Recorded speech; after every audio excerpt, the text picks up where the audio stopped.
सुमन और राधिका और 2 बेटे अजय और सुशील।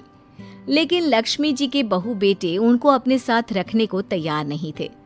बहुओं के तेज स्वभाव के चलते लक्ष्मी जी को अपना ही घर छोड़कर एक किराए की कोठरी में रहना पड़ रहा था।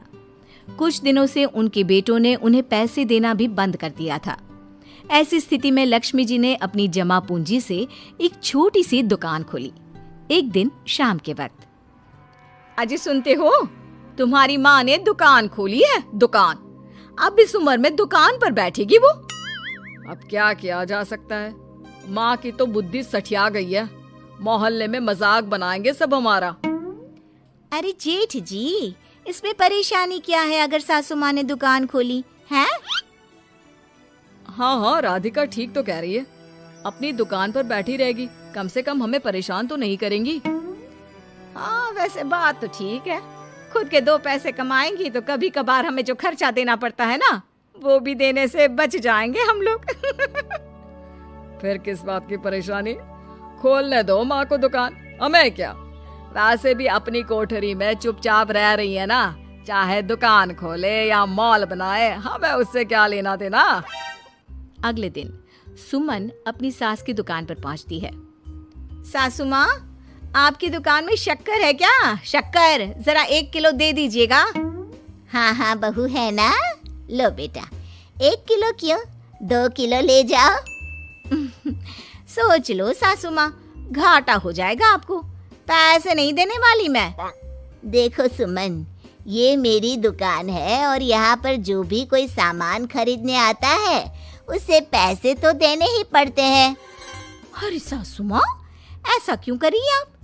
अरे देखो ना, घर पर आपका बेटा और पोते पोती दूध में शक्कर डालने के लिए कब से इंतजार कर रहे हैं। जरा उनके बारे में तो सोचिए। अरे ऐसी बात है क्या? अब मुझे नहीं पता था। बहू एक काम करो, वैसे भी पहली बार आई हो ना, ये शक्कर तुम ऐसे ही ले जाओ, पैसे देने की जरूरत नहीं है। अगले दिन राधिका भी अपनी सास की दुकान पर पहुंचती है। प्रणाम सासू माँ, कैसी चल रही है आपकी दुकान?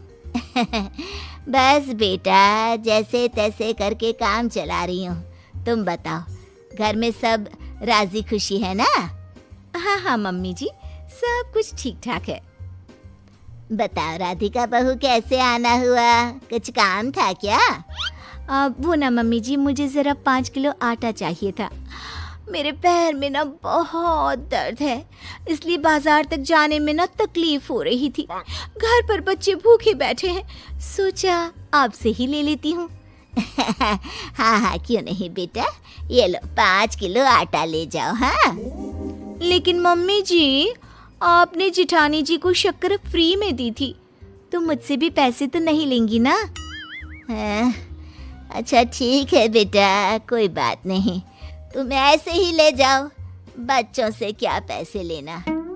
कुछ दिनों के बाद लक्ष्मी का बेटा अजय दुकान पर पहुंचता है। कैसी हो माँ, दुकान तो अच्छी चल रही है ना तुम्हारी? सब मोहल्ले वाले तारीफ करते रहते हैं। अब क्या करूं बेटा, तुमने तो मुझे सहारा दिया नहीं, गरीब माँ को घर से बाहर निकाल दिया।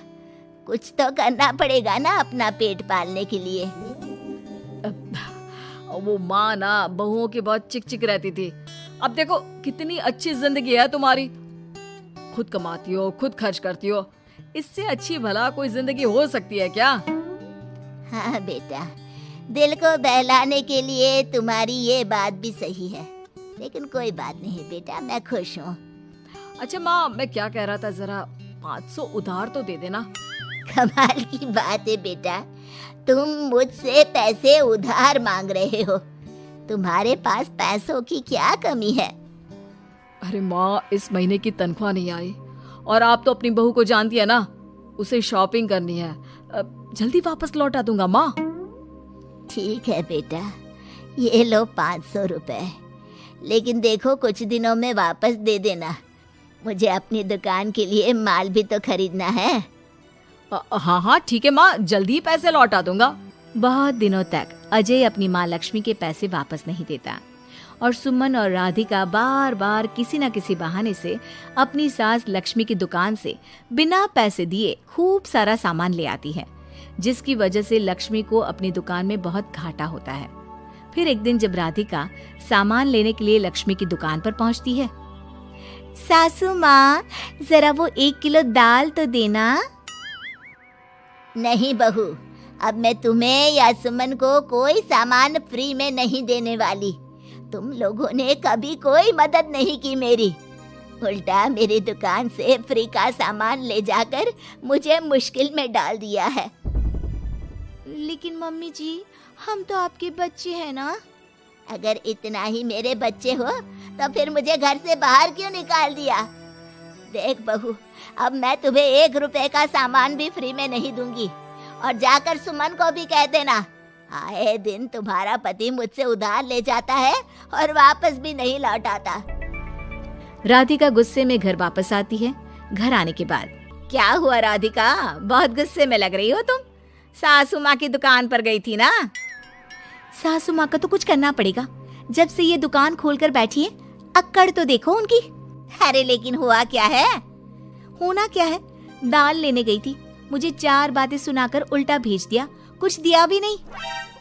ये तो सासू माँ ने ठीक नहीं किया। देखो मेरे पास ना एक बहुत अच्छा प्लान है। कैसा प्लान भाभी? हम अपनी सासू माँ की दुकान में किसी चोर से कहकर चोरी करवा देते हैं और सारा सामान अपने घर मंगवा लेंगे। उसके बाद हमारे पास फ्री में सामान भी आ जाएगा और सासू माँ की अकल भी ठिकाने आ जाएगी। ठीक है भाभी, मैं आपका पूरा साथ दूंगी। आप जल्दी से ये काम करवा दीजिए। और 2 दिनों के बाद सुमन और राधिका एक चोर से मिलकर लक्ष्मी की दुकान में चोरी करवा देते हैं। हे भगवान, ये क्या हो गया? इस उम्र में जैसे तैसे अपना गुजारा कर रही थी, लेकिन चोर मेरा सारा सामान लेकर चले गए। अब क्या होगा? तभी वहां पर राधिका और सुमन पहुंच जाती है। क्या हुआ सासू माँ, बहुत दुखी लग रही हैं आप। अरे क्या बताऊं, मेरी दुकान का सारा माल चोरी हो गया। अब अगर आप अपने ही बहू बेटे को सामान नहीं देंगी तो ऐसा तो होगा ना सासू माँ। अब राधिका की बात सुनकर लक्ष्मी को यकीन हो जाता है कि इस चोरी के पीछे कहीं ना कहीं उसकी दोनों बहुओं का ही हाथ है। लक्ष्मी एक प्लान बनाती है। पैसे उधार लेकर अपनी दुकान में फिर से खूब सारा सामान ले आती है। अरे भाभी, देखा आपने, सासू माँ की दुकान तो फिर से सामान से भर गई है। हाँ वही तो, मैं तो सोच रही थी कि एक बार में उनकी अकल ठिकाने आ जाएगी, पर लगता है फिर से कुछ करना पड़ेगा। लेकिन अब हम क्या कर सकते हैं? अरे वही जो हमने पहले किया था। इसका मतलब फिर से चोरी करवाएंगे? हाँ, उसके बिना हमारा काम कैसे चलेगा? और इस बार चोरी करने हम दोनों चलेंगे, कुछ नहीं छोड़ेंगे उनकी दुकान में। सुमन और राधिका दोनों मिलकर लक्ष्मी की दुकान में चोरी कर लेती हैं और सारा सामान चुपचाप अपने घर के स्टोर में लाकर रख देते हैं। लेकिन सुबह होते ही लक्ष्मी पुलिस लेकर सुमन और राधिका के घर पहुंच जाती है। इंस्पेक्टर साहब, मेरी इन दोनों बहुओं ने ही घर में चोरी की है। अरे ना ना इंस्पेक्टर साहब, ये हम पर झूठा इल्जाम लगा रही हैं। अरे हम क्यों इनकी दुकान में चोरी करने लगे? माँ, आपको शर्म नहीं आती अपनी बहू पर झूठा इल्जाम लगाते हुए? हाँ माँ, हम आपके बेटे हैं और ये आपकी बहुएं हैं, आप ऐसा कैसे कर सकती हैं? लक्ष्मी जी, क्या आपके पास कोई सबूत है? अरे इंस्पेक्टर साहब, आप इनकी बातों में मत आइए। ये हमारी माँ है और इनकी दिमागी हालत ठीक नहीं है, इसीलिए तो हमसे अलग रहती हैं। इंस्पेक्टर साहब, मेरी दिमागी हालत बिल्कुल ठीक है और मेरे पास इन दोनों के खिलाफ बहुत बड़ा सबूत है। बताइए, क्या सबूत है आपके पास? आप जरा मेरी दोनों बहुओं के हाथ पानी से धुलवा दो, फिर सब कुछ साफ साफ पता चल जाएगा। अरे हाथ पानी से धोने से क्या होगा माँ? आप दोनों मेरे सामने अपने हाथों पर पानी डालिए। जैसे ही राधिका और सुमन अपने हाथ पानी में डालती हैं, उनके हाथों का रंग लाल हो जाता है और ये देखकर सब लोग हैरान रह जाते हैं। अरे ये क्या, तुम्हारे हाथों का रंग अचानक से लाल कैसे हो गया? क्योंकि मैंने अपनी दुकान के सारे सामान पर एक तरह का केमिकल लगा कर रखा था। मुझे पता था जो भी चोरी करने आएगा वो सामान को अपने हाथों से उठाएगा और उसके हाथों पर रंग लग जाएगा। अरे माँ, आप तो बहुत चालाक निकली। इसे चालाक नहीं बेटा, बुद्धिमान कहते हैं।